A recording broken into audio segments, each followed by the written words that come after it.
Hello दोस्तों, आपका स्वागत है मेरे चैनल पर। और आज मैं सुनाने जा रही हूँ आपको श्री लड्डू गोपाल जी की कथा।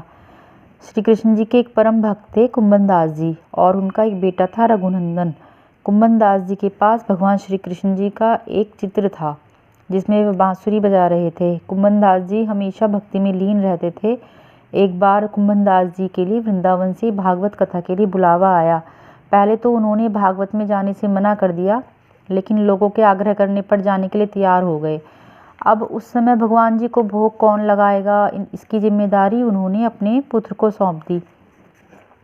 वे भोग तैयार करके बेटे से भोग लगाने के लिए कहकर अगले दिन वृंदावन चले गए।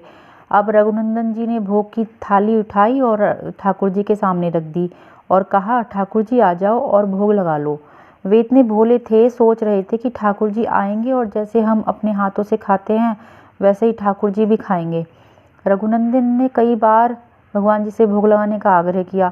जब भोजन वैसे के वैसे ही देखा तो वह रोने लगा और रोते रोते श्री कृष्ण जी से कहा, भगवान जी आकर भोग लगा लो। अब उनकी सच्ची पुकार सुनकर ठाकुर जी ने एक बालक का रूप धरा और भोजन करने बैठ गए। अब रघुनंदन जी तो खुश हो गए। शाम को कुंभन दास जी आए। बेटे से पूछा, बेटा प्रसाद लेकर आओ। रघुनंदन जी ने कहा, पिताजी ठाकुर जी ने तो सारा भोजन खा लिया है। कुंभन दास जी ने सोचा कि बेटे ने खा लिया होगा। अगले दिन फिर से कुंभन दास जी रघुनंदन जी से भोग लगाने के लिए कहकर भागवत करने चले गए। रघुनंदन ने फिर से ठाकुर जी को बुलाया। ठाकुर जी फिर से बाल का रूप धारण करके भोजन करके चले गए। शाम को कुंभन दास जी आए और बेटे से फिर से प्रसाद मांगा।